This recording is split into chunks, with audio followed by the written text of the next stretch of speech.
I guess we'll get right into it. Obvious question, I'm here in Honolulu, Hawaii. The name of your band is Surf Curse. So, I mean, do you guys surf?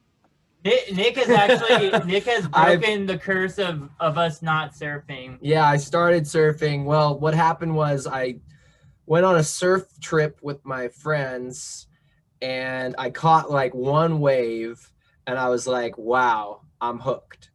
And I bought a wetsuit and I bought a surfboard and then I went out and I tried to surf again. I couldn't paddle past the break. I was with all these like pros and they're just freaking like going like this. And I just look like a fish out of water, just trying to paddle past the break. And then the next day I broke my foot and I was in a boot for 6 months. So I have not gotten back into the water yet, but that doesn't mean I won't. So I know you guys, you've gone through a lot of band names. So was your surfing experience before or after you had decided to call the band Surf Curse? About 10 years after. And, I think it's crazy. I interview a lot of bands where they talk about, they form bands in school, in intermediate school or high school, but it almost inevitably is never the band that I'm interviewing them for now. So I'm sure you guys know that's pretty rare. So what is it about your chemistry, both inside and outside the studio, that you guys haven't killed each other yet? Well, we've always taken breaks. Like, yeah. It wasn't like we were strictly in a band for 10 years, like it was like Nick lived in New York for a bit and I lived in I moved back to Vegas where I'm from, and then I moved back to Reno, and then it was just like, we would be in different places and then like would randomly like get back together to like, do like these one-off shows like over the years. I was like dishwashing, while like we're getting offered to play like sold out rooms and stuff. I saw that you're driving like 10 hours after your dishwashing gigs to go I would take a bus, a 14-hour bus ride to go to some of these gigs. Yeah. Jeez. Yeah. That's dedication for sure. Yeah. So what is it about your relationship that's changed to where you were taking time off from each other to now, you guys being all in on Surf Curse? Oh God. Yeah, go ahead. Oh God. Yeah, I think like it just doesn't feel overwhelming, like I think we know when it gets overwhelming and we're good at like pacing ourselves. Mm-hmm. And we were on tour a lot last year, and we were even about to break for that because we both have different projects too that we work on, and I feel like that kind of gives it some space. But right now I feel like we're in like gung-ho mode because it's just like we haven't done anything for so long, so it's like, yeah, we'll like go play all these shows and like record a record and like do all this stuff because it's just like, what else are we doing? Like, you got nothing else, so why not? Obviously it's a little weird. Your big song right now, Freaks, actually recorded 8 years ago now. But it's almost like it's sort of like a new song. Yeah. But it's something that I would imagine, let's call it, 6 or 7 years ago, you probably thought, that was it for that song. And now it's come back around. Was it strictly because of the TikTok that brought the song back, or what was it why are we talking about this song 8 years later? Yeah. And now I'm playing it on the radio on my show. Yeah, I mean, we could ask you the same question. Why are you playing it? Yeah, it's weird. It's like a lot of our music has its time like outside of time in a way. Like, with this project and with other projects, it's like it's something we'll just, when you release a song, it just has it's not yours anymore. We don't do anything with it, but it's sort of like you plant a seed in the world, and this one just happened to be like the little engine that could, you know. It's just like constantly having its own like personal renaissances. It's almost like it's like a child that we're proud of, you know. It's like we didn't really like, we made the child together, we might have done that, but the child eventually goes on to college and does its own thing. So it's a weird metaphor, but It's an apt metaphor though. yeah, I just think like the stars aligned with, you know, TikTok and like the world and the themes of the song of like alienation and isolation. It just sort of like worked in a weird way that no one can really explain. And you know, it does feel like, you know, just like a magical musical moment. Yeah. Well, a song about alienation and isolation during a pandemic is pretty timeless. Yeah. And timely at the same time. Yeah. What, how was it different, if at all? Because I know you guys directed the video yourself for the music video for Freaks. How is that process creatively different or the same versus actually recording the song? And now we're going to do, you know, the visual version of that. I think that was just fun. It was like, it's chaos. It was chaos, which is but it like was the fun. usual, you know, Surf Curse music video. Chaos as usual. Yeah. I mean, we only had a day to do it, and so there's just like a lot of prep work and having to do all the makeup effects. We had a really great makeup team, you know, slapping on the makeup for everyone. Seems like the whole makeup team would be clutch for that whole video, right? Like that's sort of the key. That is they were the key. They were the key. Yeah, absolutely. Yeah. And one thing that struck me about the video as I'm watching it is, if the makeup was done wrong, you would think that, oh, like they're at a Halloween party or something, as opposed to like, no, this is actually just the world that they live in. And that would be a fine line, right? Between having it be the idea that someone watching it would think that it was a Halloween party versus, no, that's just the real life world that they're living in. That's interesting. Yeah, that's a good way to put it. Yeah. So the mutant element to it. Yeah. So tell me a little bit about the Charles Burns Black Hole. It's sort of like if you're in the comic book world, you know, so it's this very famous now graphic novel series. Yeah. Was that just the inspiration for the music video or for the song itself?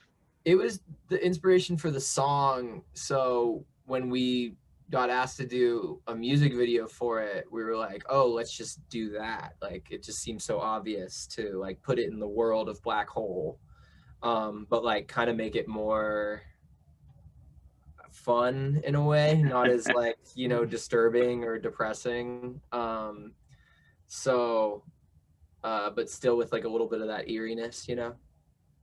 It's definitely had the eeriness there for sure. It's weird that I have to ask this question in interviews now because it's come up so much, in particular, you know, in the last couple years. You know, Freaks has sort of had this resurgence because of TikTok. And I know that there's certain artists now that, good or bad, right or wrong, that sort of knowing that TikTok like 8-second, you know, loop is in their head when they're in the studio, you know, writing their next song or their next album after having TikTok really, you know, push a song for them. Is that in your ear moving forward in the studio, do you think, or do you just sort of have to tune all that out? Nah, we don't even, I'm not even on TikTok, and I don't really think about it that much. Like, it took me months to finally start watching the Freaks TikToks. And like Jacob went through and made this like compilation of like the best ones he had found. And that was like the first time I was like, oh, this is amazing. Yeah. But no, I feel like we actually strive to just make people like we're going in to record a new album, and it's very much like, you know, I think people are going to be like, this ain't Freaks, you know, what the heck is this? I think we've always strived to like push ourselves and also do something different every time, because otherwise it's just like completely, it's like a death for us. Yeah. Well, like trying to make something for someone else, you know? So when are you guys getting in the studio again? About a week. Okay. Yeah, we're going to New York to record the new album. So do you go in with a game plan, or do you go in with just like an open mind and let's see what happens? We got a bunch of songs that we've written, and we're just gonna lay them down, and whatever works is gonna work, and whatever doesn't, you know. Yeah. I'll have the Weezer kitchen sink, you know. B-sides. And finally, obviously I'm in radio. Not only did you guys go to school together, you went and did college radio together, which in a lot of ways is way more fun than working in certainly in the iHeartRadio culture for sure. This big giant corporate behemoth, college radio, you know, couldn't be more different. Is there anything about being in radio that you guys miss? Or, I mean, do you sort of sit back and think, my God, you know, we used to be playing records of our favorite artists, and now you've got college radio stations, you know, playing your stuff? Well, I think it's like, I really liked college radio, not because maybe like we got music out to so many people and like changed listeners' opinions or minds or whatever. It was more like, it was kind of like, it was a place, especially in Reno, like there's these few places where you can like find like-minded people. And it's like there's this DIY venue called the Holland Project, which puts on all ages shows and stuff. And Wolfpack Radio was like a place on campus where sort of like, you know, people who were interested in alternative music, which usually garners kind of like the weirdos and the stranger people, you know, and it had this place where all those people could hang out in like a town that is very, you know, Nevada and Reno, it's like hard to find that culture there, you know. And I just miss having that like place. It kind of feels like it was sort of like a failing record store or something, you know, like it felt like you got to go hang out with your friends at the failing record store. Yeah. Do you think, or, you know, how much did college radio influence the sound of the band?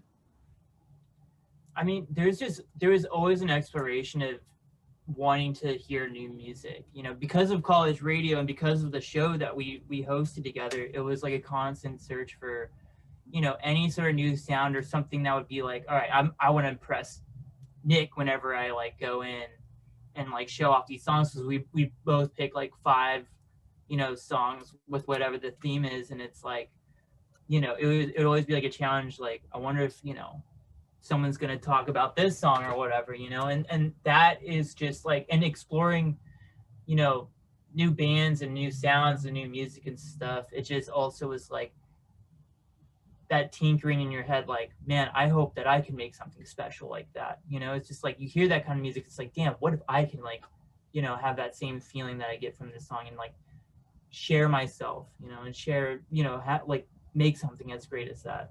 Yeah, our radio show was also called No Future Radio, and we played bands that were like very DIY and you know, we're like don't really have a future, you know. It's like they exist for this moment and they do what they can, but like it's not about making it, it's not about like doing anything, it's about like just creating this music. And so I think that really influenced us, because we were listening to a lot of bands that just did it themselves, you know. They didn't need like a record deal or like anything, and we recorded our first songs like in my basement, just like putting a mic in the middle of the floor and pressing record and recording the songs. And like if we didn't have the idea to do that, or the sort of you know, the influence to do that, then these songs wouldn't exist. Then we wouldn't have the opportunity to, like, next week we're going into like a crazy studio and we're able to do the same thing, like, but approach it on such a different level, you know, but we're still like playing in the sandbox in a way.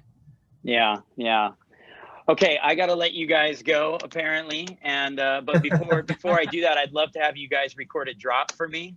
So Sure. just Yeah, you got introduce it. yourselves and say, you're listening to Flash on Star 1019. All right. Sounds good.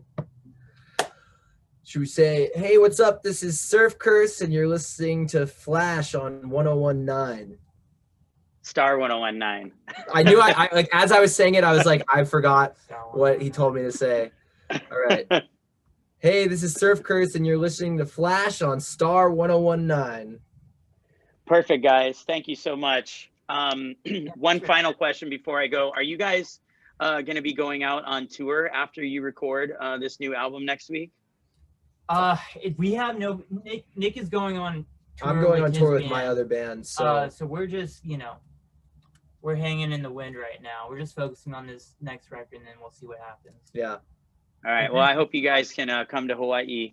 Yeah, we would love sooner rather than We later. absolutely love to. That's kind of a. It's been Yeah.